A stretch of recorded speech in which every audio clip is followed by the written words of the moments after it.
Good evening, everyone, and welcome to live coverage of Armbrae Ospreys basketball action on Maritime Athletic Profiles. Should be a great matchup here today. We've got the Armbrae Ospreys hosting the Halifax West Warriors.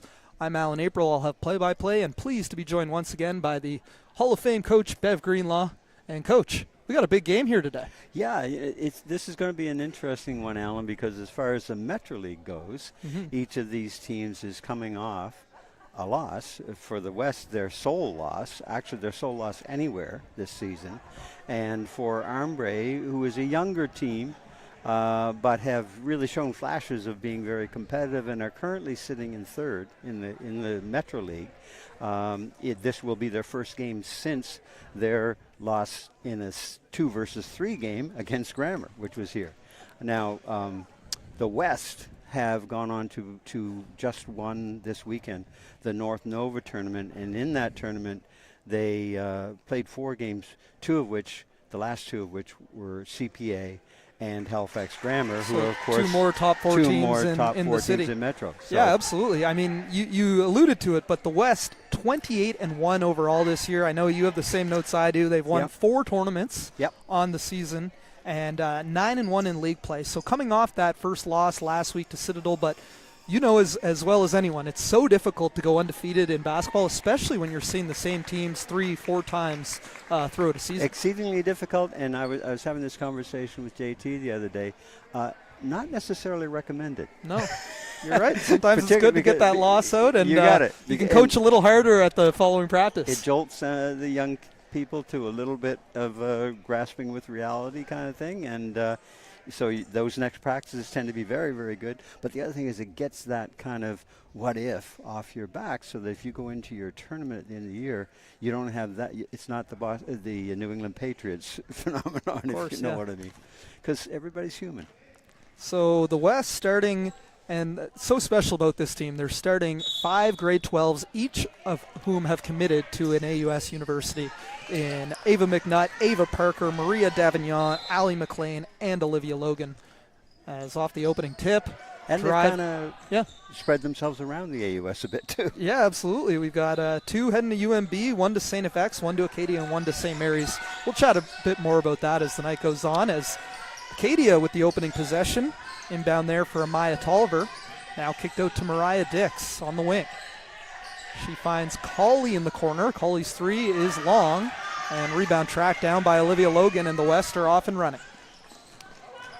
That outlet to McLean and turned over, stolen by Maria Dix. Here's Phillips out to Colley. Looks like a zone defense for the Warriors to start. And dumped into Phillips for the easy 2. The Warriors typically do play that zone. Everything they do is about pressure. Even when they're in the quarter-court zone, they still pressure passing lanes and cuts very hard. Armbrae coming out in a full-court press of their own, and the three-pointer from Ava Parker rims out. And Armbrae off and running. Nice spin there by Janiyah Downey. Shot is blocked. It will remain with the Ospreys on the baseline. I do expect Armbrae to apply defensive pressure and extended pressure throughout the game.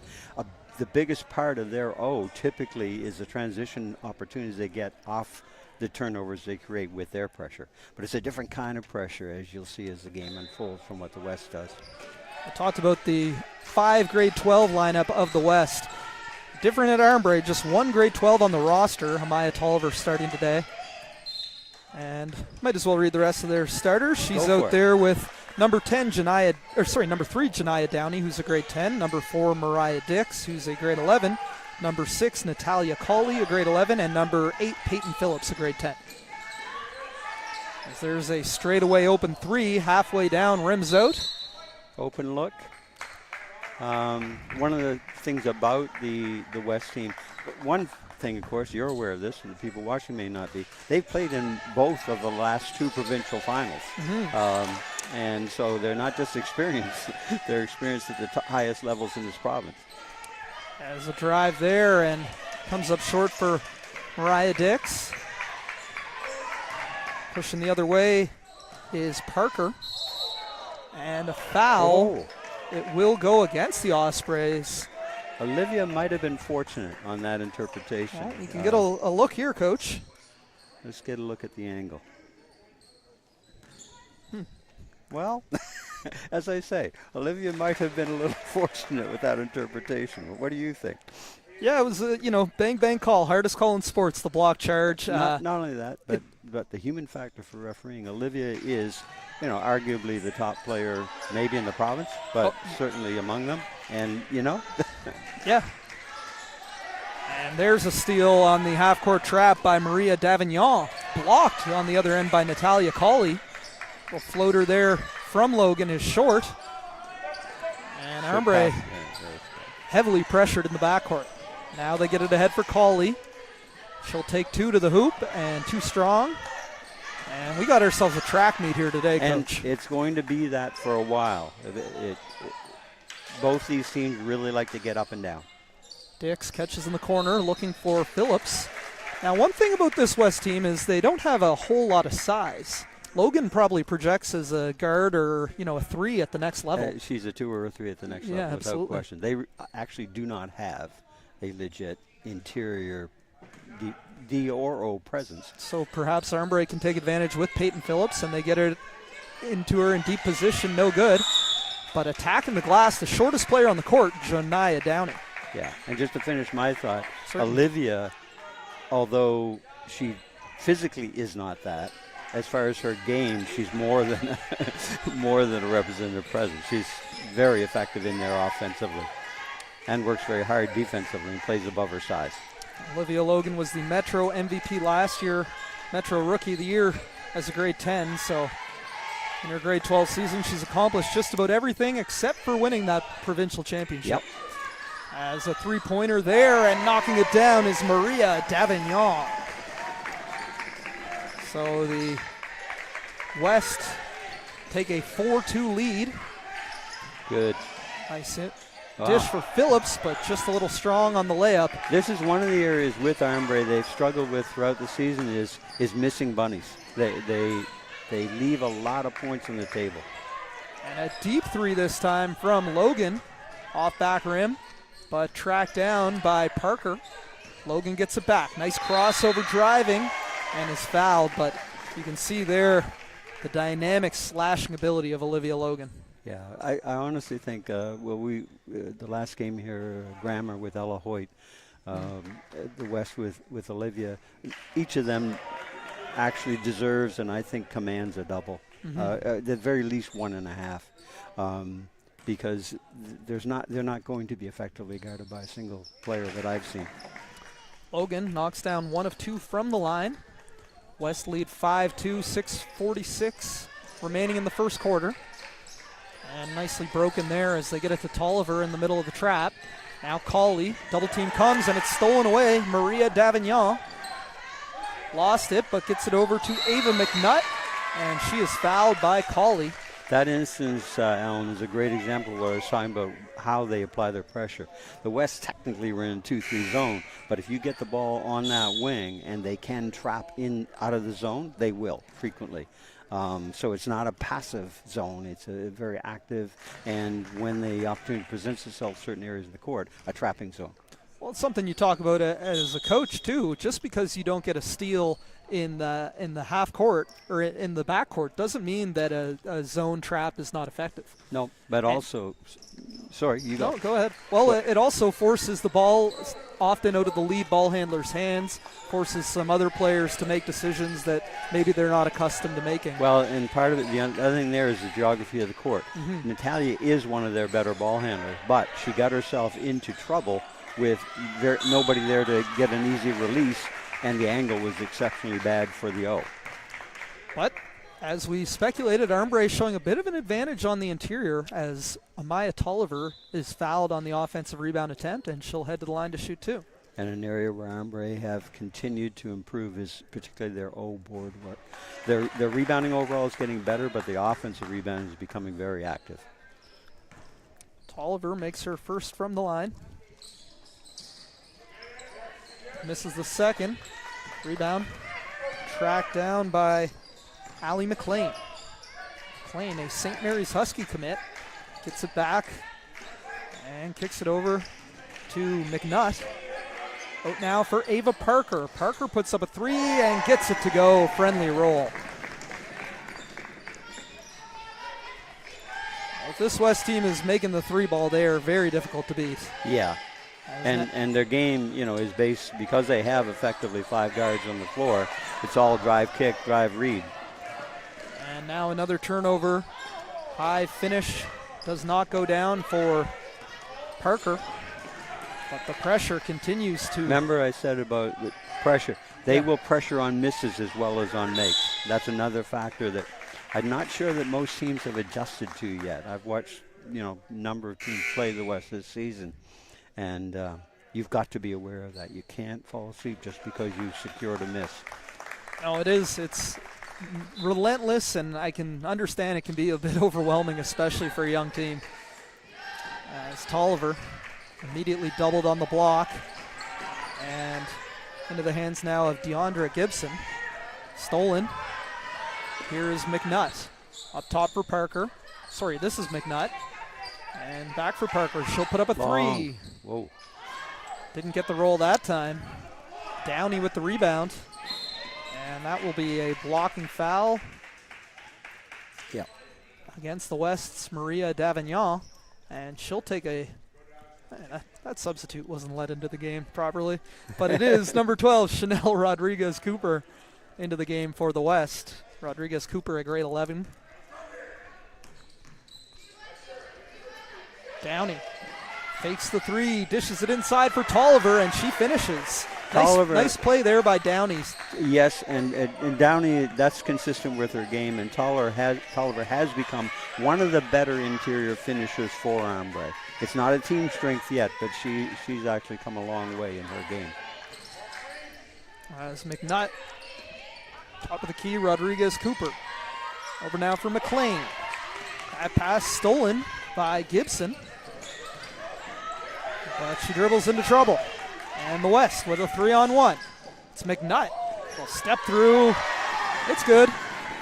We might need to see another look at that one, producer. She got maybe a very little extra step in every there. trainer in the city would say no way that's a travel. But unfortunately, the refs sometimes see it differently.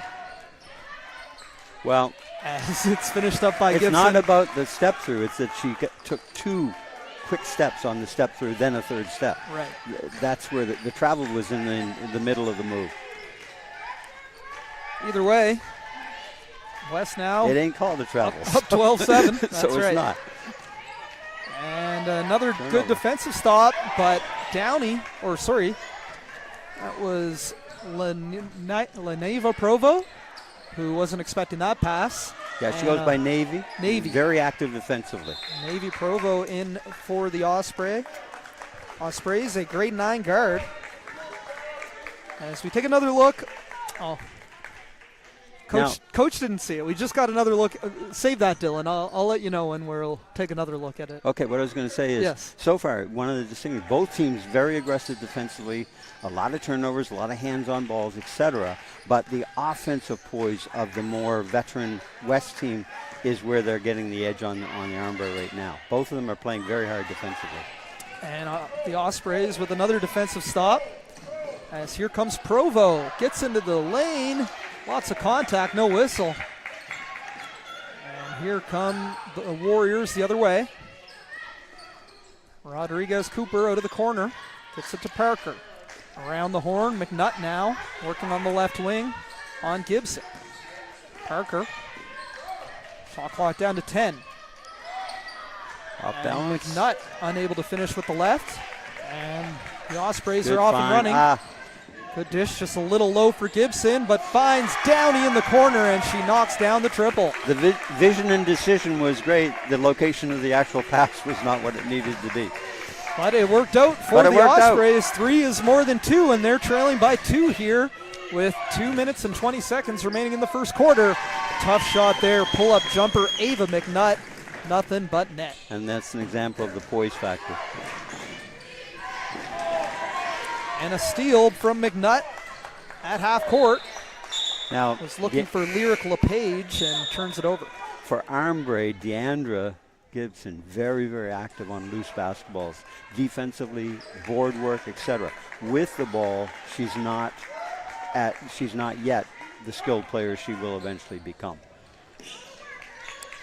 Ospreys bringing another substitute. First look at Brooklyn Lucas on the day.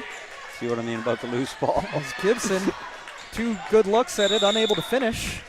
And we'll get a tie up, and it favors the Ospreys. So the offensive rebounding starting to pile up. Dylan, you have it? Here. I do want to take a good look here at whether or not we see a travel on this Watch play. the feet. That looked pretty clean.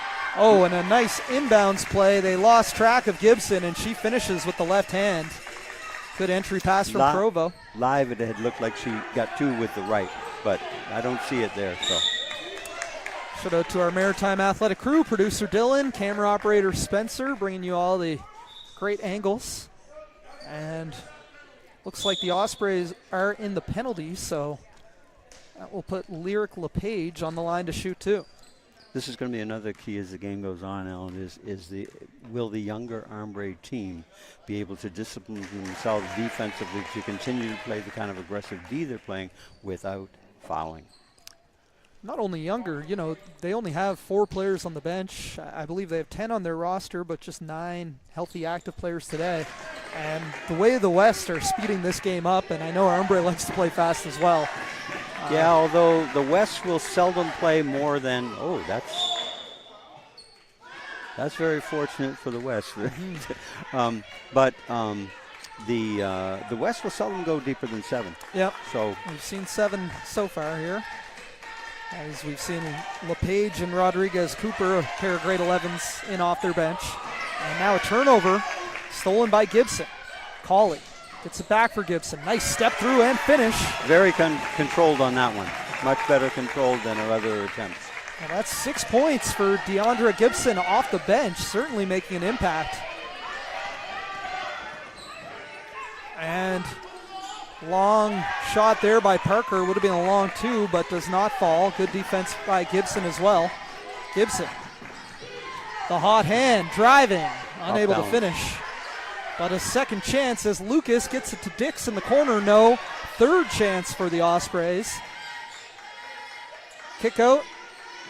And knocking it down is Brooklyn Lucas. Nice ball movement off that. And again, you're seeing what I was telling you about the old boards. I mean, they're relentless on the old boards. It's starting to become a big factor in this game, and now we get a steal. Gibson for 3. No. Dix, another offensive rebound. Off balance, good on the follow. Angle. Yeah. We are tied 16-16, 23 seconds remaining. Ooh, and that's a tough foul, as that will put Allie McLean on the line to shoot 2. Yeah, interesting enough, the interpretation opportunities so far have kind of favored the veteran team. Mm-hmm. And again, that you'll see that happen with referees. Yeah. Because, they're humans, and humans get influenced by different factors. They'll, by the way, you'll never find a referee who will admit that. Sure. I'm sure you've had nothing but friendly relationships with the refs. I actually over have your had career. pretty friendly. They think I'm respectful, joking, but and I typically am. But that doesn't mean you can't respectfully point out to someone certain things that seem to you to be patterns, and very few refs will admit they are. Forget holding for the last shot. Both these teams are not playing the clock any concern. Well, we have 10 seconds remaining, and it's a wild, wild west out here right now. The key here is 3 seconds. Can Cauley get one up? No, she cannot. Although there was 22 seconds. I almost said Armbrae is going to hold for the last shot, but we saw 3 different attempts back and forth. Not only that, but that was almost comical. Yes. I mean, I'm sure there's a Keystone Cops movie waiting to be. Put on the yakety sax. We need a trolley. Yeah. But well. By the way, just a quick technical thing. The main thing Armbrae had to worry about in that last wild sequence was, can they not foul? Yeah, absolutely. Because everybody was going so hard, and on both sides. But interesting enough, 1 point. I think really, again, the score sometimes reflects the way the game's going, and sometimes it gives you a little bit of a cosmetic activity. The game has been played, I would say, defensively extremely evenly. I think still at this point, the West, with their more veteran presence, have shown slightly more offensive poise. But the difference in the rebounding, particularly a big-time advantage for Armbrae on the old boards, is not only keeping them in the game, but they're starting to get a little bit more poised with the opportunities they're gaining, the extra opportunities they're gaining off the extra old boards. So that's what's made this game even right now. And again, we didn't ever have a point where it looked like the West was going to pull away. They had the lead, but it didn't look or feel like they were going to pull away. And we'll see how that rebounding difference, we'll see if that holds up. Absolutely. We've got ourselves a 1-point lead for the back-to-back city champs, the Halifax West Warriors over the Armbrae Ospreys. And the Warriors. That is a tough take to the hoop by McNutt, just a little strong. McLean unable to secure the offensive rebound, and the Ospreys are off and running. Nice pass. Downey finds Lucas. Brooklyn Lucas making an impact off the bench. 4 points for her. She typically does. Very active player off ball, and has sort of reined in her game and edited, and now does many more things that are within her capability of being successful. And Downey that assist is very typical of her game. But a quick response from Ava McNutt. She's leading the Warriors with 8 points here in this first half. Might have got away with the back over there. Downey, defended by McNutt.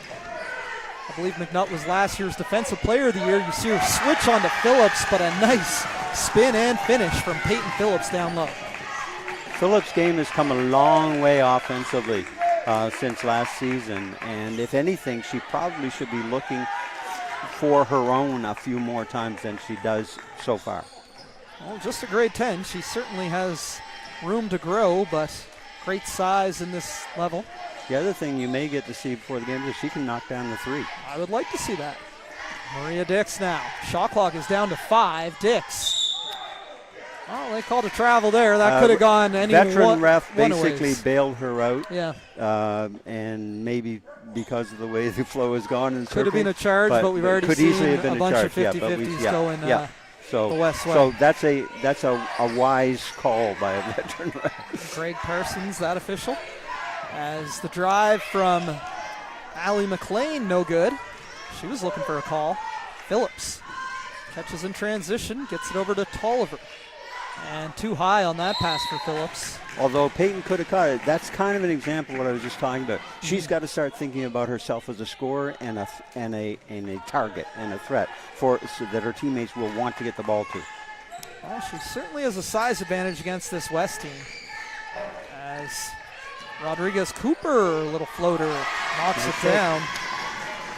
You know, a lot is made of this starting 5 of all grade 12s, but we are seeing a little bit of the future. Rodriguez Cooper and number 8, Lyric LePage. Both are going to be excellent players in this league. Yeah, Lyric has consistently been the 6th player kind of thing. It's almost a starting 6 in that regard. But I haven't seen Rodriguez Cooper that much until recently. I think she might have been injured for a while, but she's definitely a steady presence so far in this game. As we take a look here, Phillips fouled down low, and she's back on the free throw line to shoot 2. Peyton Phillips, the grade 10 forward, knocks down the first and ties us up again, 21 apiece.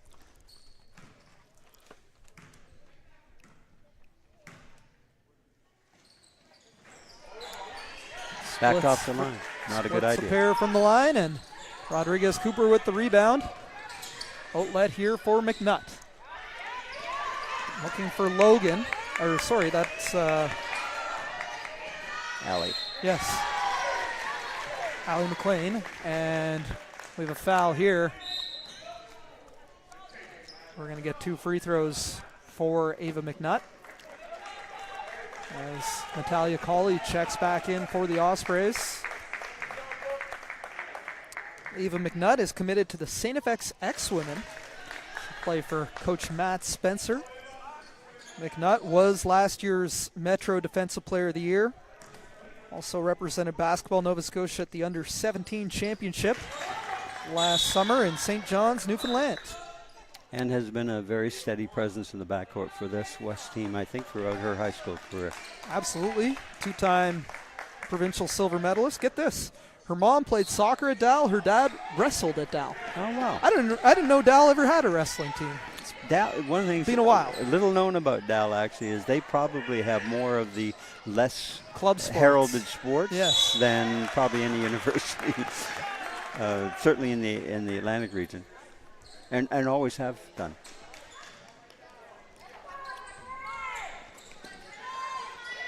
I got a couple good fun facts as we go through today's game. As here on the drive is Mariah Dix. Well done. Up and in. Yep. Using her physicality against the smaller defender. And the little back off and sort of semi-hezzy shift gave her that extra angle on the attack. McNutt around the Rodriguez-Cooper screen. Parker for three. Long. Nice rebound there by LePage. But the entry pass is stolen. Good hands by Dix to get the deflection. And here's Cawley on the drive. No. Second chance for Tolliver. Good patience, just unable to finish. That's Gibson. Gibson, yeah. Yep. Tolliver is out there as well. Although they're both great offensive rebounders. Both wear glasses, too. Yeah, that too. I'm not, But what you'll see, I mean, really, Gibson, since I've seen it, I mean, she is a loose ball gatherer. Yep. Really. Rebounding, passing, drives, she gets loose basketball. Well, I talked a little bit there about provincial teams. The West had 4 players, McNutt, Davignon, McLean, and Logan, who are all on the under-17 team. Armbrae had 2 players on the under-15 team last summer in Janiah Downey and Deandra Gibson. Yep.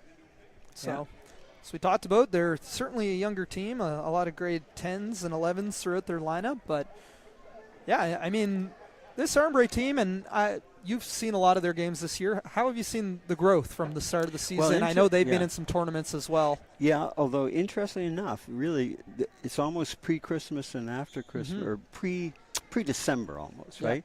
It's kind of like visions of sugar plums entered their head somewhere early in December. Sure. Because they lost early in the season to both CPA and Citadel in reasonably sound W's for the other team. But then 2 wins. They have beaten Citadel and CPA twice since that December turnaround, all of which made that Grammar Armbrae game here last week kind of like a lot of anticipation. And at half, it was a 2-point game. But something went amiss early in the third quarter for Armbrae, and the energy somehow wasn't there that is very typical and almost signature with these kids. And they got down by 17, closed to about 5, I think, in the fourth quarter, but then a couple of bad decisions, and then Grammar was able to balloon it back up to 19 at the end. But they have come a long, long way in a number of areas since that November period. Downey with the dribble handoff for Prova. Angle. Gets it back to Downey on the wing. Probing on Logan back into the game. She must have 2 fouls. Hasn't played a whole lot. As here's Tolliver. Nice stop. Too strong, but gets her own rebound. No. They're going to call it a shot clock violation. Yeah, if Olivia hasn't, and indeed she hasn't, and one would almost presume she must have 2 fouls. I'd assume so, she's key to most of what they do and enables the other 4 players to play off what she creates just by being on the court. As here is McLean on the wing, defended by Cawley. And McNutt, rather. You're beginning to see what I was talking about with Provo defensively. Gibson as well, getting another deflection. Oh, the offensive rebound, though, prolongs the play for the Warriors. Logan's floater no good. Rodriguez-Cooper kicks it out for McNutt, knocks it down. Rodriguez-Cooper has quietly made a big difference in terms of the rebounding factor for the West. Indeed, yes. See, she brings a little bit of size to their front court, and what looked to be a huge advantage for the Osprey on the glass has pivoted here. And Amaya Tolliver heading to the free throw line to shoot 2. Tolliver, 5'10" forward, was on the she was on the Nova Scotia provincial team this past summer, the under-17s. Her cousin Kem Birch Played in the NBA for Yeah. the Orlando Magic and Toronto Raptors. And Kem has done some clinics and stuff Yeah, in the area I with believe he has Coulter Simmons who brought him in. Family in North Preston. Yep. As I think his mom might be from North Preston. that worked out okay. The offensive rebound by Gibson and another second chance bucket for the Ospreys puts them down 1. Jumper, McNutt, pull up, no. Rebounded by Provo. Good outlet for Downey. Downey using the body, getting deep, no. Gibson on the follow, comes up short. Actually, Downey sort of over-penetrated on that one. If she had just made the layup about, And that might be foul number 3 for Olivia Logan, and yep, she's headed right to the bench. Here's another look at it. Oh, sorry. Yeah, just a little bit of forearm shiver. No, unfortunately. No, can't. Okay, well, but that's interesting because that wasn't that much contact. No. Is that revenge for the call early in the game? Who knows? Not revenge, but, compensation. I think it was rewarding some excellent defense from Colley. She had her bottled up. Yeah, well, Colley can play D. A number of these Armbrae kids can really defend. Absolutely. When they stay disciplined, move the feet, and don't get hungry and overreach. 4 minutes remaining. We've got a 1-point game with the MVP out in foul trouble. And Colley with a steal. Coming the other way. Hangs and finishes. Athletic finish by Natalia Colley. And the Ospreys have the lead. 27-26. And you can feel a shift in energy in this building, Bev. 3-ball. Halfway down. Good look by a good shooter. Yeah. And again, this is a good thing for basketball in the city, right? Because if you go back and look at the scores by which the West was winning early, a lot of them were pretty big-time gaps. So, well, these teams did play in November, and it was an 84-55 win for the West at the West. And that's a big-time gap. Yeah, 29 points. Entry pass here for Gibson, and she's fouled. Nice move, though. Quick feed on the spin. Here. Take another look. Yeah, I think she's going to be a complete player, They didn't know. I'm not sure. Maybe, what did they call it, travel? They might have called it travel. Yeah, I didn't see it that way. But I think she's going to become a complete, if she stays at it and starts really getting in the gym, working on the old part of her game. Because the talent of getting the basketball is a talent. Good outlet here. Lucas ahead for Gibson. Finishes on the right side. And I believe she's left-handed. She is left-handed. So a nice finish there. Didn't have a lot of time to adjust off that pass and able to rise up and finish with the right. Nice dish by Brooke, too. Armbrae lead up to 3, but Ava McNutt, that was cold-blooded. Ava McNutt, she's got a lot of points today. Ava has been stepping up. 14 points in this first half, leading the way. Colley blocked by McNutt. In the absence of Olivia, Ava has been the player so far who's consistently stepped up. And jumper there by Parker goes long. Here's down. Floats it up. No good. Rebound. McNutt gathers it and is tied up. Possession arrow favors the Ospreys. So you bring Peyton Phillips back into the game. 2:22 remaining. We got ourselves a tie ball game, 29-all. Colley triggers the inbound for Downey, long 2. Didn't really get herself set. Tried, but. But another offensive rebound for Gibson. And has it stolen away by Davignon. And a good finish by Davignon. Quick point for players when you're trapped inside like that, bounce pass out of the trap. The hands are going to be up, right? So bounce pass out of the trap, safest way to go. Lucas gets it across half for Colley.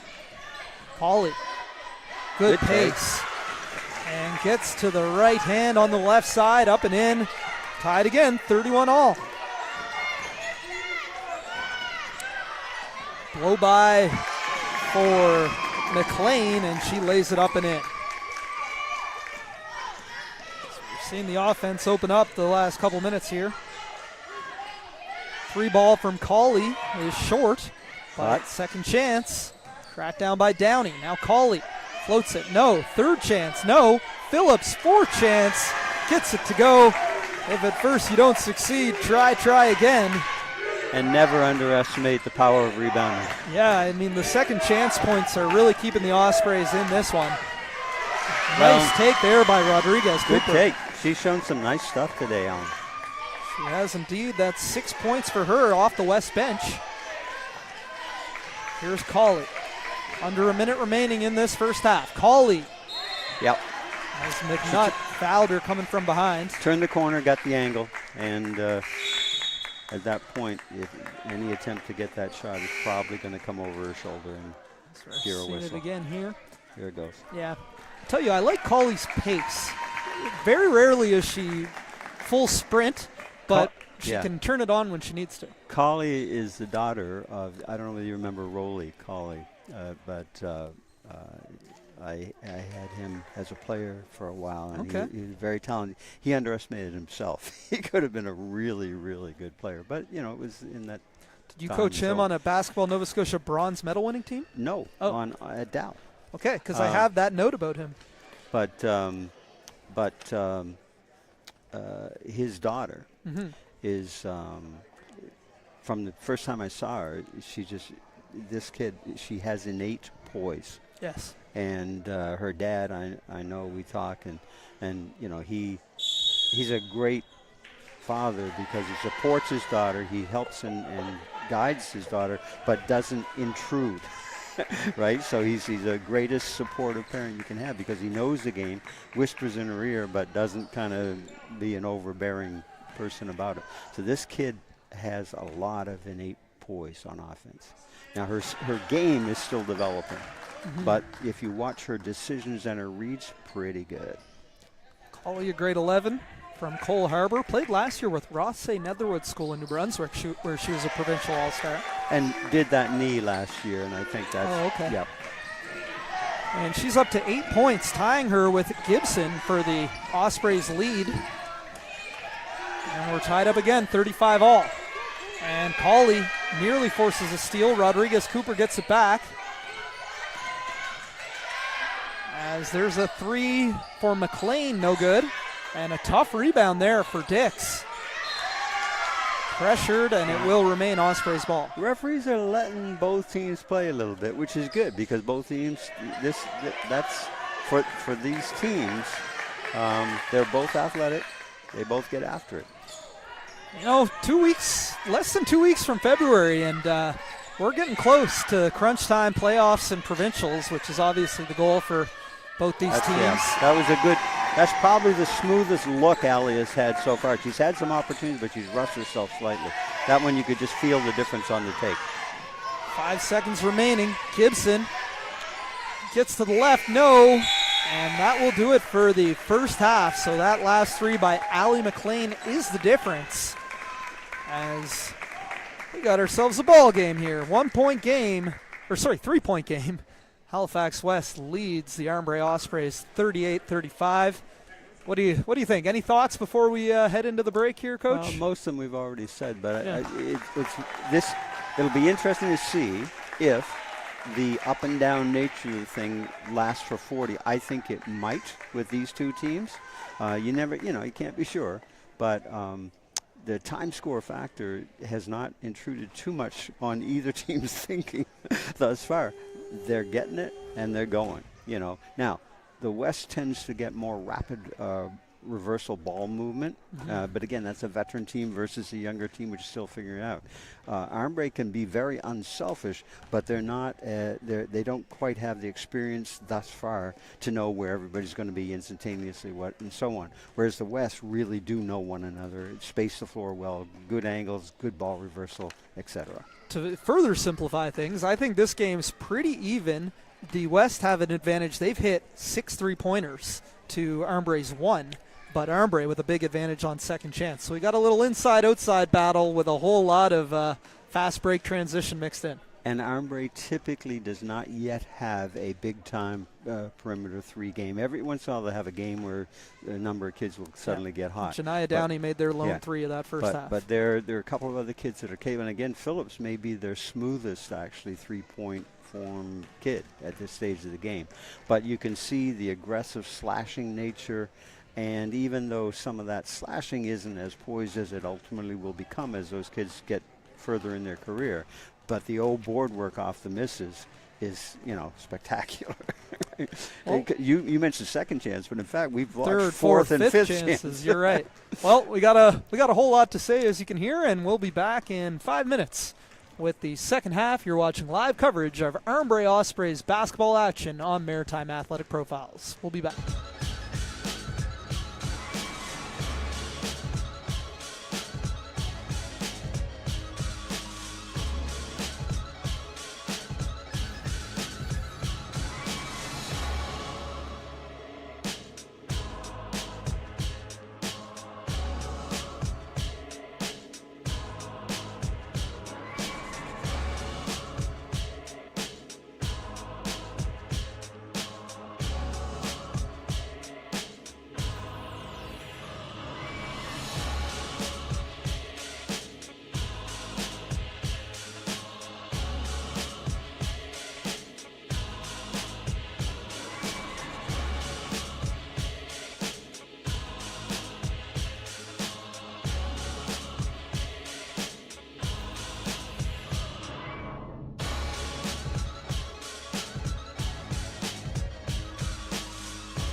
All right, welcome back. Live coverage of Armbrae Ospreys basketball action on Maritime Athletic Profiles. Want to say, leave us a YouTube comment. Let us know where you're watching from, who you're cheering for. I do have some comments. We've heard from Crafty Stitchaway, who says, let's go West, way to go Lyric. Monty with some opinions about the officiating. And Big Bear 902 asked, how much does Olivia have right now? Olivia Logan with just 2 points. As joined now, once again. Don't worry about it. You didn't miss anything. I was just reading. We got some YouTube comments. Oh, really? And What someone were they? asked, how many points does Olivia Logan have? Olivia Logan has 2 points in the first half. But the other question would be, how many minutes did she get to play? Yeah, not very many, as she did have 3 fouls in that first half. Ava McNutt leading all scorers with 16 points. She's had a dynamic day of it. And Allie McLean chipping in 6. Meanwhile, for the Ospreys, grade 10 Deandra Gibson with 10 points off the bench. And Natalia Colley chipping in 6. As we begin the second half, West ball, they lead by 3. And here is Ava McNutt having a big game. She gets it over to Allie McLean. And actually, Olivia Logan not starting the second half either, as we have a foul, a little hand check there on Colley. Well, again, got a little too overly aggressive. And again, Natalia's a very smart player, both sides of the ball, but occasionally gets a little too eager, and that's an example there. It's Colley's second personal. Here is Maria Davignon. Spinning away from the defender, gets it over to McNutt, finds Rodriguez. Cooper open in the corner. It's a long 2 at a foot on the line, but she continues to impress.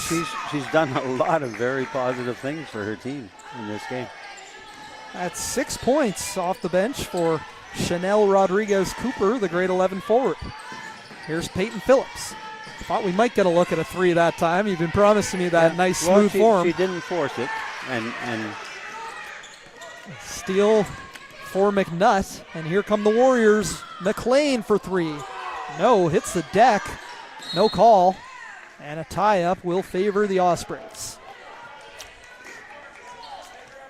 I think the referee must have ruled that she sort of kicked out of the James Harden style kind of thing.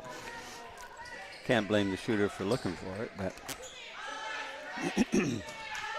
here is Colley, defended by McNutt.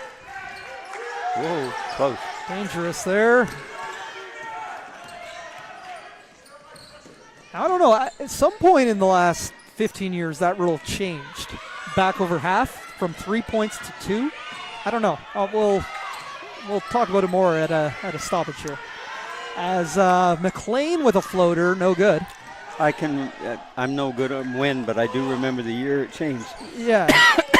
It went from 3 points having to be over, so the ball and both feet had to be over for it to be a back over. So that might have been what happened on that one. Oh, because her feet were in the front court, ball in the back. Well, the ball was was actually in the front court. Oh, okay. And then it went back. And it kind of hit the line. So then the question is it back over or is it, Yeah. That might be the next interpretive thing to find out is, okay, does it have to be back over the line or if it hits the line, right? Here's Tolliver, top of the key. Looking inside for Phillips, but well defended by Davignon. She picks it off, and Davignon gets downhill into the paint. Unable to finish with the left. Good rim protection there by Peyton Phillips. Tolliver. Phillips for 3. Too strong, but not her best form. Looked like decent form, and there's another collision, no call. The officials are letting them play. McNutt puts it up and in. Ava McNutt has been fantastic today. Yeah, Peyton rushed that one just a little bit, but and that's not her best form. But that at least she's starting to look once in a while. So it's a 4-0 run to start the second half for the Warriors, and the Osprey will call a timeout. Good timeout, I think, by Armbrae. They particularly on the heels of their last game wherein they came out and just didn't quite have the same flow to open the third quarter, and that really did bite them in that game. So I think Coach Slaughter Wright this time just like, let's not replay that one. Let's bring the troops in, kind of remind them of certain things and get them focused. Because the other factor that can happen when you play as quickly up and down as both these teams do, and as Grammar showed they are willing to do as well, the game can change radically, rapidly. Actually, speaking of Grammar, looking at the upcoming schedule for these teams, the West will finish their season at home against Grammar on February 3rd, and that will decide the number 1 seed, as we have a 5-second inbounding violation, and that is not what you want coming out of the timeout. Yeah, because with that one loss now of the West, they each have one loss in the league. Both teams 9-1. Yeah. So, yeah, and both teams have had their bye weeks, so that'll be the last. Actually, Grammar will have one more game. Not sure who they're playing.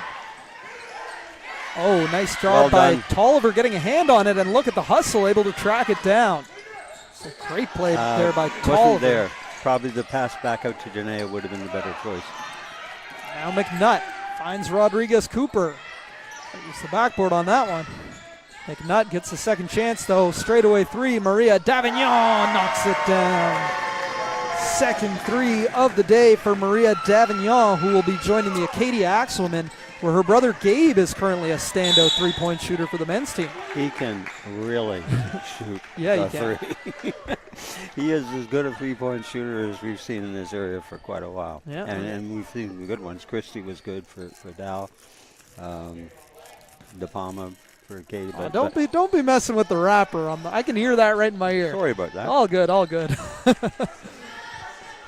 Yes, you're right. Nick De Palma and Malcolm Christie, fantastic 3-point shooters. Gabe Davignon, who played at Grammar School, now with the Acadia Axemen. Place you're quite familiar with, too. But he can really shoot the 3, and very quick release, too. Very quick release. Got to move again, gang. They find Cauley on the block, blocked by McNutt and by Parker, but fouled on the third chance. And props to Cauley for sticking with it, but you're seeing the West set a tone defensively right now. Well, that's the big shift so far opening this quarter. They've come out and put immense pressure on the potential receivers. They've got one clock violation on the inbound, or count violation on the inbound. They've had some near misses, but that's been the big thing. And again, Armbrae's growth will be on their offensive side of things, so it's putting pressure on the biggest potential weakness Armbrae has at this stage of their development. Cauley knocks down 2 free throws, cutting it back down to an 8-point Warriors advantage. Here's McLean. Logan back into the game, brings the ball screen. Well done by Cauley to evade it. Logan gets it back, defended by Tolliver. Rodriguez Cooper brings the screen. Shot clock down to 5. McLean has to get something up and does not catch rim. There was a reset. This will be interesting. Yeah, that's interesting. I think 2 seconds on the shot clock is what we're going to get. That was very good team D by Armbrae. They eluded a number of screens up top. And kind of unfortunate on their part because, the ball, it was a missed shot and it slipped out of Mariah's hands. They haven't changed the shot clock. I'm not sure. That's odd because there wasn't a rim there. And it's to Rodriguez Cooper. They must have put it to 2.3 as that might be. Cauley forced that one, and here comes McLean the other way, or Parker rather. Yeah. Here's McNutt. Gets downhill, fouled, and she'll head to the line to shoot too. Again, that situation, if you're the defender in that, you've been beaten, stay, be present, but do not swipe because you're only going to hear one sound. It's going to be the whistle. Second personal for Mariah Dix as Ava McNutt hits the first from the line. She's up to 19 points. Big game for the future St. FX X-woman. Yeah, she's played very well today so far, and I suspect she'll probably continue to. How's this? She's 6 of 6 from the free throw line. I know you like that. She's always been very effective from the free throw line this season. Every game I've seen them play this season. Well done by Peyton. Great play, and it was a set play with Tolliver bringing the screen, post-to-post action. And Phillips finishes to cut it back down to an 8-point differential. Yeah, lovely feed in stride, and she finished it smoothly. If not, you can see the confidence right now. Yes. The double showed off the ball screen. She just said, let me take a step back and attack this, and got to her spot. Yeah, she's playing extremely effectively for them. As here's Cawley working in the pick and roll, and Phillips. Unfortunate. Phillips got tripped up by the player on the floor. No intent, just happened. McLean over for Logan. Reigning MVP has been very quiet today with just 2 points, dealing with foul trouble. And again, she's been quiet because she's mainly not been on the court. Yeah. And one thing I have seen with Olivia over time, if she does, and she will sometimes get in foul trouble because she's oversized a lot, right? But she won't force things generally. She'll allow the game to develop. Lyrical Page checks in. You're right, they're sticking to a 7-player rotation, but we've seen a lot of Rodriguez Cooper and LePage here as that attempt no good. Shot clock violation. Shot clock violation will be Ospreys' ball. They trail by 10. Downey defended by Parker. And Downey nearly lost it. Able to recover, gets it to Gibson. Again, pass beneath that outstretched arm. Bounce pass out of there is going to be more effective. When you see each team having clock violations, both teams are playing very tough D. Yeah, absolutely. Get in for Phillips, catch and shoot three. Nope. No good, but Cawley, another offensive rebound, unable to finish through traffic. And here's McNutt. Gets it to Logan down the right wing, step through, finish. That's almost classic Olivia Logan finish. The poise, step through, stays down, plays down, finishes high on the ground. I love watching McNutt on defense, too. McNutt is having one heck of a game. She is. Good finish by Tolliver, as he used to be the best offense for the Osprey. Get it on the block, and we've seen Tolliver now with 7 points, Gibson with 10. Quite a few of their points have been scored in the paint. Yeah. The West fortunate to retain possession of that one because the Armbrae kids sort of had a couple opportunities. Still just couldn't get their feet set, basically. But shot clock down to 12. Need a little mop up on aisle 3 here. Probably getting a couple of down screens here from the looks of the set, maybe a cross screen. And knowing the West, typically there's another action after that. This game has been played at a very fast pace thus far, and no signs of slowing down. It's been good basketball to watch. Okay, here we go. Looks like ball side down screen. Yep.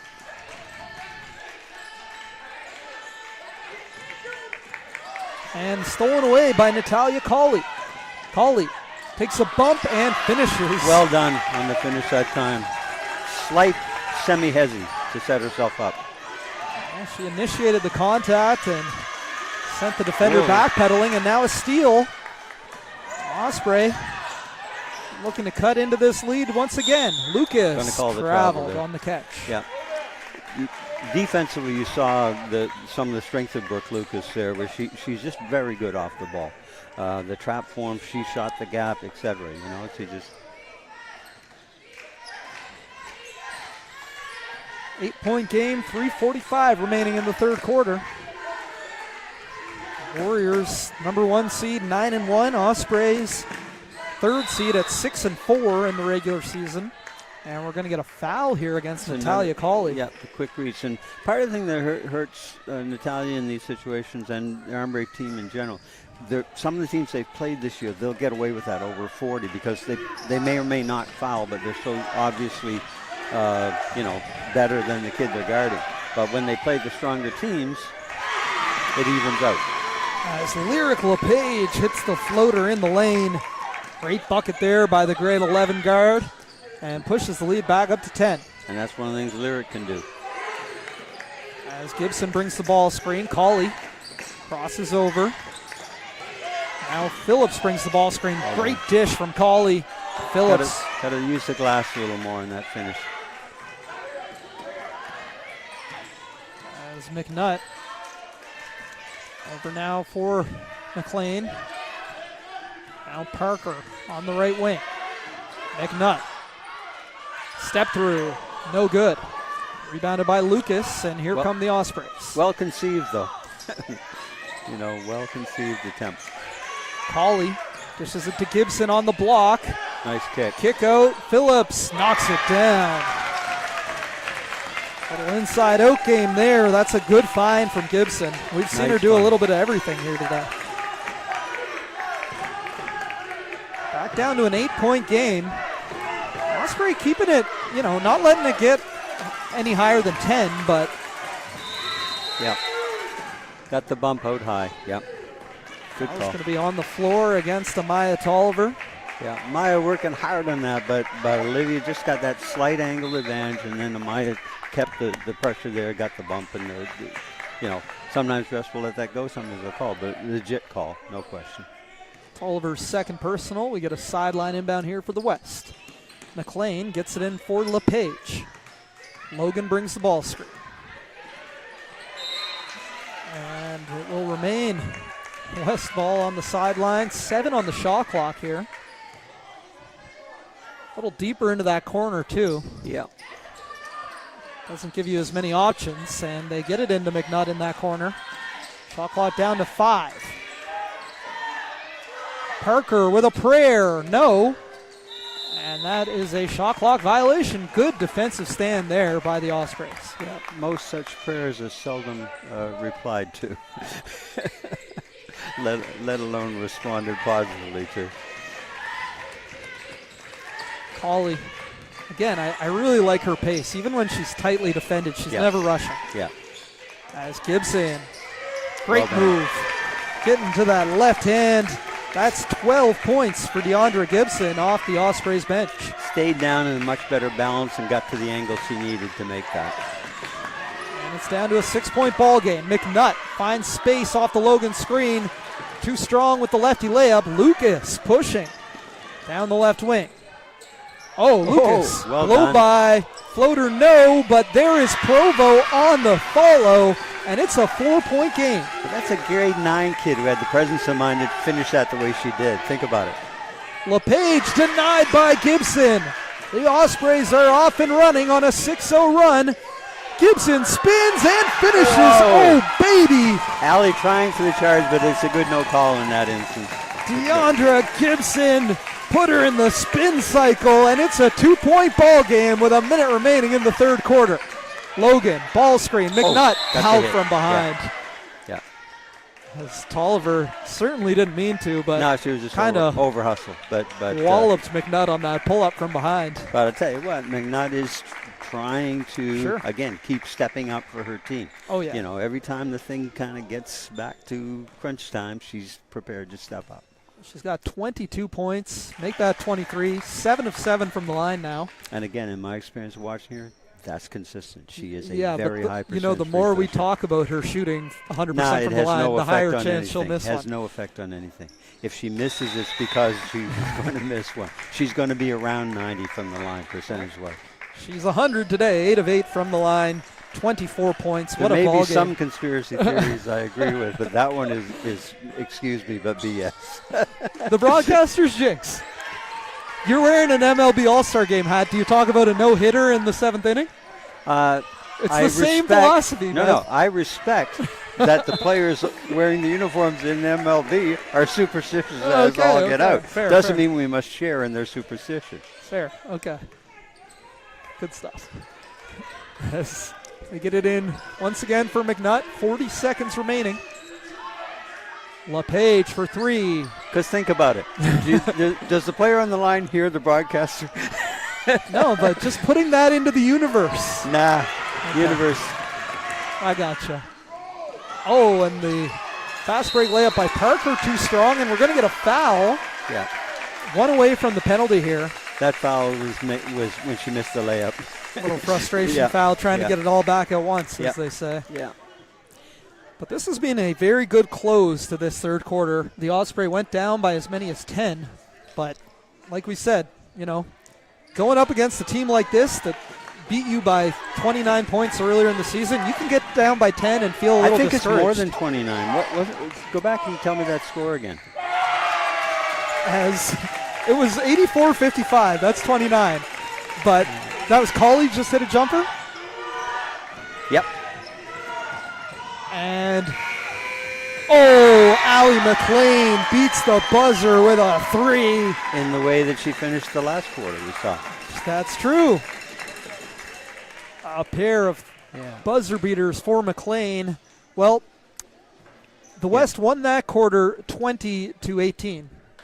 Yep. And they have a 5-point advantage. But they heading jumped into the out fourth. early and led it by, they were threatening to pull away. Yes. Armbrae in this game, building from, and at the end of their game against Grammar, wrapping up, one of the things I said was, lots of lessons here for this young Armbrae team to learn if they take the right approach to what just happened, right? I think they have taken the right approach because their play today would suggest that their coaches got in the gym with them and got both the mental and the technical aspects that hurt them in that instance into their brains and bodies, and they're executing that today.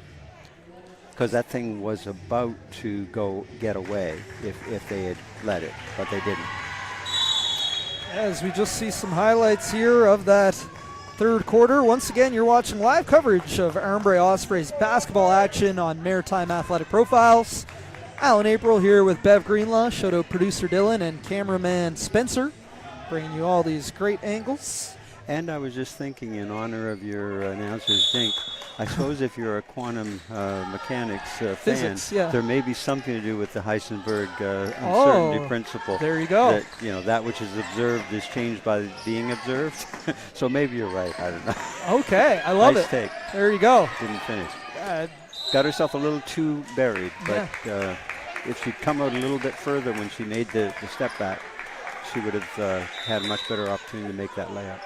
I'm sure somebody out there, some kid is like, I'm going to watch this basketball game. I'll do my physics homework later. Well, thanks to Bev, you can learn a little physics while watching the basketball. There's a lot of physics in basketball. I know, you're all about the angles. Angles. Armbrae comes up empty on the first possession of the fourth quarter. Logan from 30 feet. Just short. Okay. Yep. That actually is not beyond Olivia's range. I think just the game and from what I understand, Citadel gave her a lot of defensive attention as well. So, again, everybody's human, right? So she's trying to kind of emerge from that wrap-up.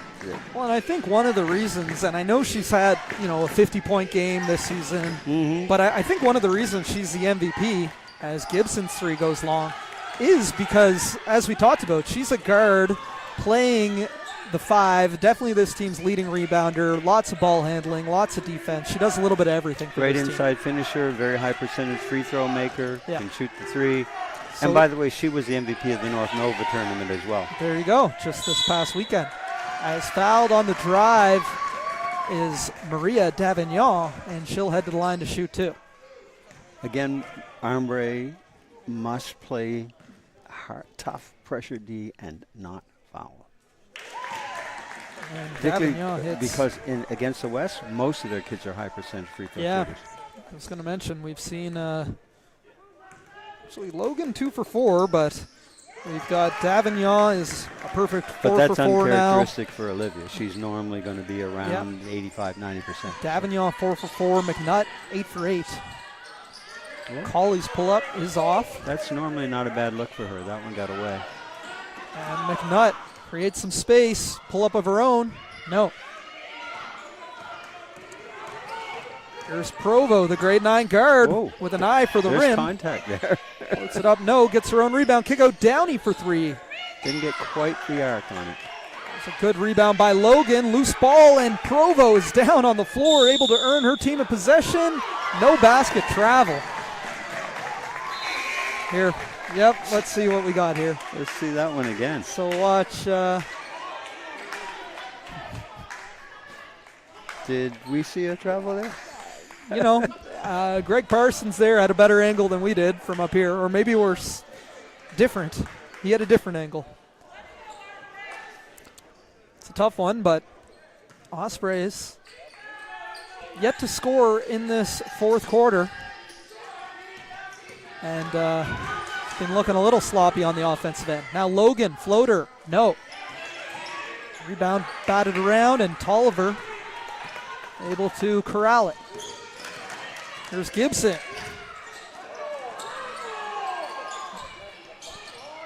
Out for Downey. Spinning out of the corner. Downey floats it. Too strong. Tracks down her own rebound and able to. Saves it off. No. Nope. I think she might have had a foot out of bounds when she hit that one. Wouldn't have had a lot of time left on the 24, even if they had gotten it back. But pressure again. Here comes McNutt. Breaks the trap easily. Now Logan. Lost the handle. Oh, my. I think the referees felt it hit somewhere, a limb on the way through.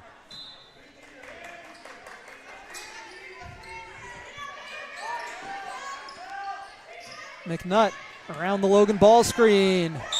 And hit hard. Yeah, definitely contact there. She'll head back to the line where she's a perfect 8 of 8. Foul against Gibson. At least her third. And you can see some frustration. I mean, this has not been a good start to this fourth quarter for the Ospreys, and I think some calls have gotten in their head a little bit too. And again, younger team, haven't experienced these kinds of things that many times, so may get more frustrated in the instant than a more veteran team will. McNutt missed the free throw, by the way, but she's 90%, 9 to 10 now on the day. But again, see, everyone's going to miss eventually. Yeah, exactly. As Downey now finds Tolliver, open lane, finishes. Well done, Amaya Tolliver. She's up to 9 points. And Dix fouls McNutt from behind.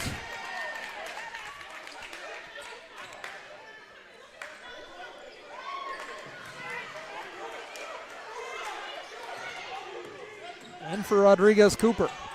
Going one-on-one against Gibson. Well defended by Gibson. Oh, and Davignon hits the three. So one of the things she's done today, too, is when she has hit those three, they've been the kind of key moments often late in the clock. That's her third triple of the game. Downey has an open drive lane. And finishes. Cuts it back down to a 7-point game. Ospreys need some stops, though. Well, they've got to get stops, and they've got to shake off the frustration with the whistle and focus on task. Logan takes a bump, floats it up. No. Dix with the rebound. And Dix, open lane.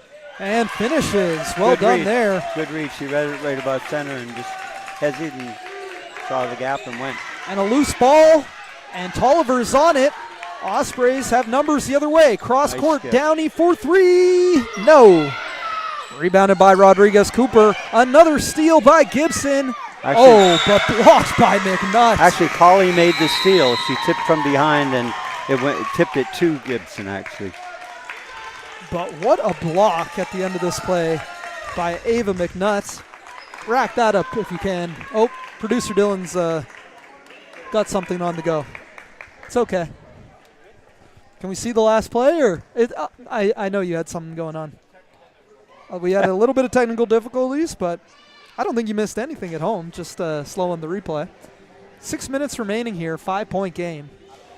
I mean, if you're Coach Slaughter Wright, what's your message here? Again, it's a project for her team, right? Yeah. She's been building incrementally.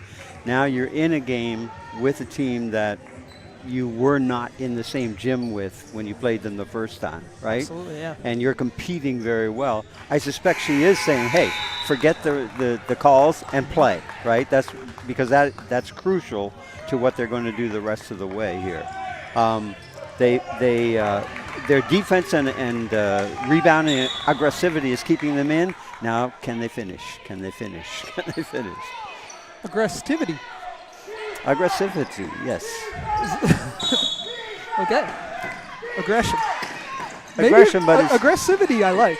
I'm just not sure it's a word. Well, no, it is now. Okay, it is now. As Collie. but I think it might be a word, because what I meant by it isn't simply aggression. It's aggressivity as a, Sure. There you as go. a phenomenon. I got Merriam-Webster on speed dial. I'll check her out. Send check her out. an email. Although Merriam, that's not a Merriam, that's a Merriam. Oh. With 2 R's and an E. Right. As shot clock down to 2 here, and McNutt, I'll tell you, as good as her scoring's been, her defense has been maybe better. Well. Although, by the way, if you check with good old Merriam, I think she might be on your side. But hey. Downey now down the left wing. Tolliver brings the screen. Nope. Downey for 3. No good, but here's Gibson on the follow. Overshot. Too strong. Back. Yeah, the offensive rebounding continues to be a big advantage for the Ospreys, but they're finishing not fully taking advantage. As we said early in the game, they've got, ideally for them, they've got to stop leaving so many points on the table on their opportunities for various kinds of layups. Here's McNutt. She's been fantastic today, 25 points. As here's a floater, Rodriguez Cooper, no. Batted out. And no shot clock reset there. McLean. No, that's going to be a shot clock violation. Yeah, but I don't think the West realized, but they didn't get the rim, I don't think. And because remember, they missed long, but it was too high on the glass, I think. We'd have to see it again to be sure. But they clearly were not aware that they were in a late clock situation. As in it comes to Mariah Dix.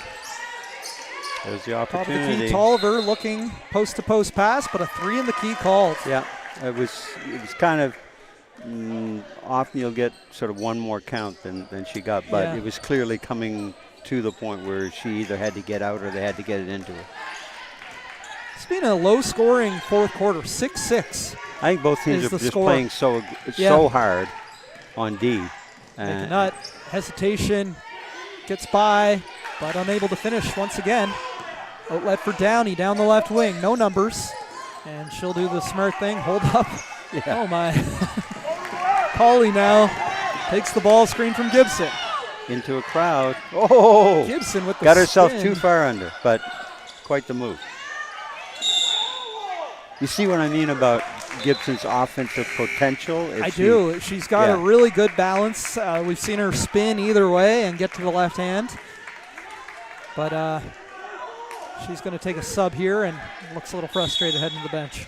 Yeah, the coach, kind of giving her an opportunity to get a couple of deep breaths.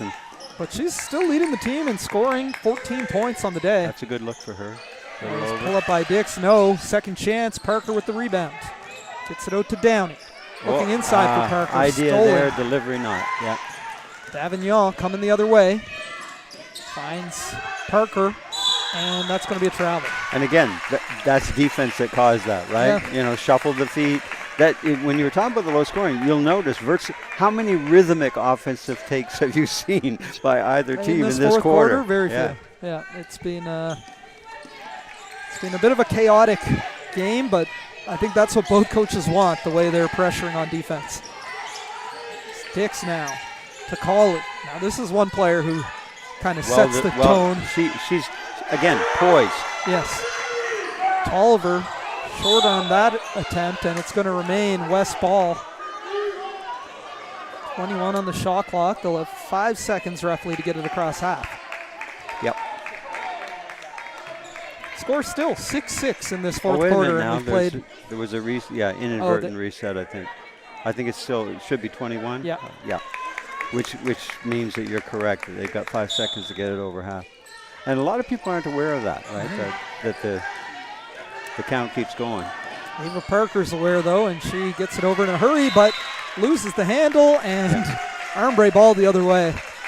Ref added a little more suspense than necessary on that one, but I thought so. eventually made the correct call.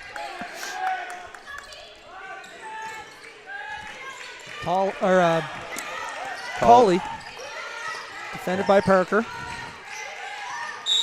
And that's going to be a hand check foul. As I like the West really aggressive defensively at the point of attack. Their guards clearly have been taught well. Parker defended well there for the first 5 seconds. Yeah, and then just got a step behind. And interestingly enough, I think one of the factors that in their game against Citadel was they had trouble when they had to come out of the zone. So I suspect they've been working on their player-to-player defense. Nice take. Downey, tough take. Again, notice the hezi outside early in the move was what gave her that lane. Just the second bucket of the day for Janiyah Downey. She's got 5 points, but that was a big one as it cuts it back down to a 3-point game. McNutt, one-on-one with Colley. Gives it up. McLean, driving kick. McNutt for 3. Count it, and 1. Good kick. 1, 2, 3. How about 4? Ava McNutt, have yourself a day. Yeah, great timing on and location on the kick, and got Ava in rhythm. And again, you're right. She's already having a day. Yeah, you don't see the contact there, but Colley did follow through on the shooter, and 4-point play for Ava McNutt. Back to making them 10 of again, 11 from the line. Yep, I'm keeping track of that. I don't even know if I can count as high as the amount of points she's got. She has 29 points. Huge game. With Olivia Logan just scoring 4, Ava McNutt said, not to worry. I am here to carry the scoring load. I am here. Dix, 3, no. Follow, no. Logan with the rebound. Hard-fought rebound by Olivia. And actually, that's got to be sort of good on Olivia's psyche on one level, right? Because,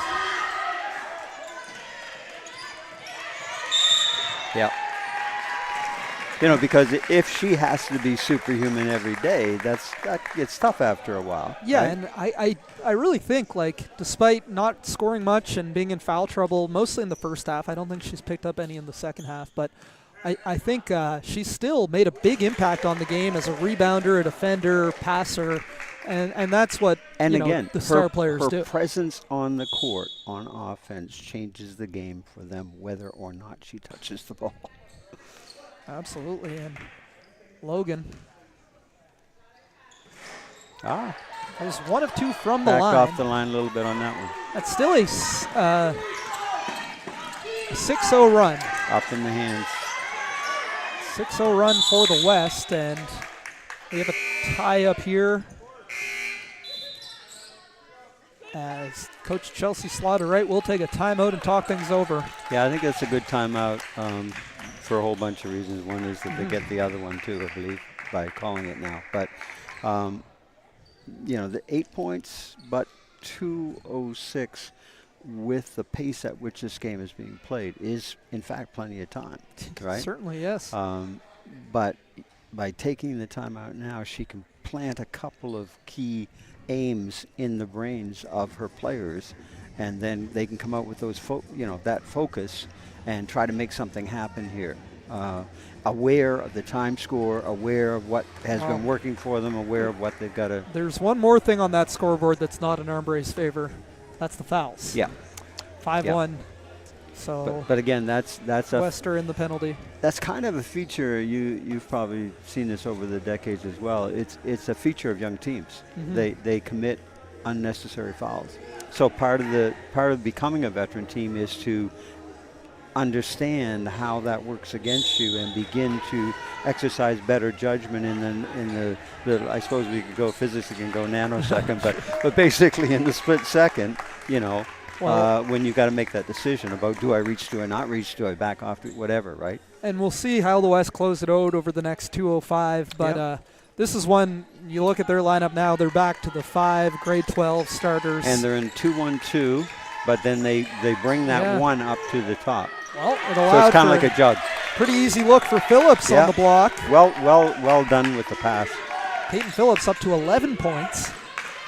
And McLean, defended by Provo. Provo, the grade 9, not backing down from that matchup. Almost. Nearly forced the turnover. Ball is on the floor. McNutt with it with 8 seconds on the shot clock. McLean will reset. Shot clock down to 4. They got to get moving. Parker rather. No good, but gets her own rebound and follows up. That one, interesting enough, Armbrae as a team did not rebound defensively. They left Amaya kind of on her own there. And a turnover. See, this is the stuff that veteran teams tend not to do, and young teams do. And it compounds itself very quickly, right? Because you had a defensive error here, and now you've got an immediate almost got it back. But an immediate offensive error, which McLean gets it ahead for Davignon. Now McNutt back to Davignon in the right corner, finds a cutting Logan. Well knocked defended. out of bounds. Well defended. But yeah, just on that, there is a way to close games, right? And young teams don't tend to know it as well as older teams. Well, it was 65-61, so West currently on a 6-2 run to close this game. As there's Parker from deep. Oh, baby. Ava Parker from 30 feet. She hasn't done that much today, but she can consistently do that. She has games where she really gets on a roll from 3. It's her second 3 of today, and another turnover. That's something where Peyton had the move there. There's a scoring opportunity. Take it.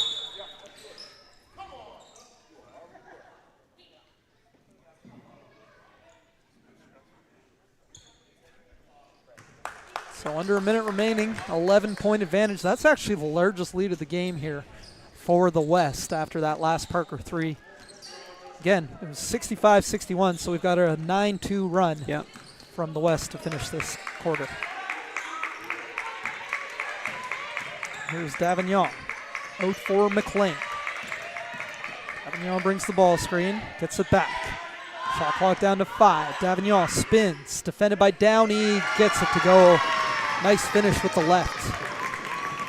And the lead is up to 13. And nearly turned over again. It will remain with Armbrae. 24 on the game clock, 18 on the shot clock. They get it in for Downey. Now again, what Armbrae has to concentrate on right now, get a good possession, there's a good offensive possession. Now defend without fouling, close this game out well, and narrow this gap. Well, they're not going to foul, and the Halifax West Warriors was a bit of a scare, certainly closer than the last two teams. Last time these two teams matched up, but the Warriors closed it out on a good run and improved to 10-1 in league play on the season with a 76-65 victory.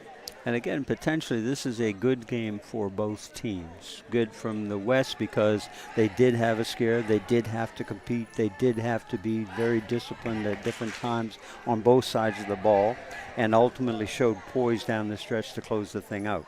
For Armbrae, they 29-11, but really closer than 11. Remaining. Yeah. So big strides. Still big strides to be taken. And it's, again, part of it is for young teams, most of it's mental. Okay, now some is technical and physical. You just don't have the facility with the moves and all. You don't have your game yet, right? Individually. But collectively, they're coming. They're doing more good things. They have not yet learned how to close out close games. The Osprey will finish their season January 22nd. That's Wednesday? Wednesday. The 20, it's a makeup game at with Lockview. Yeah. They're 6-5 now, but a good chance for them to finish the regular season. Although, again, I don't know whether you've checked, but Lockview, they've got like one win. Yeah. But their losses to the best teams have been single digit consistently. Now they've had a couple last time they played Armbrae, they lost by 10. So. Yeah, but the last they played, I think they had a under 10 to the West. They had a close loss by 5 or 6 or 7, something like that, to Grammar. They've had a number of close losses. So I haven't seen them yet, but I'm kind of interested to see them because they're not a pushover, you know? Well, it's been a fun league this year for sure. I just want to give a quick shout out. Ava McNutt, 29 points, tremendous game. Second on the Warriors in scoring would be Maria Davignon, who dropped 13, including 3 3-pointers. And for Armbrae, the Ospreys were led today by grade 10 Deandra Gibson with 14 points, while Natalia Colley chipped in 13 and Peyton Phillips added 11. Okay, and that's typical of Armbrae too, which again in the future is a good sign for them. They tend to spread the scoring around quite a bit. Actually, Amaya Tolliver also with 11, so 4 players in double figures. Yeah, there you go. Okay, we're going to wrap it up, but for myself, Alan April, Bev Greenlaw, and producer Dylan, cameraman Spencer, and the whole gang here at Armbrae Academy, thanks for watching live coverage of the Ospreys, and we'll see you next time. And Werner Heisenberg. Yes, Heisenberg.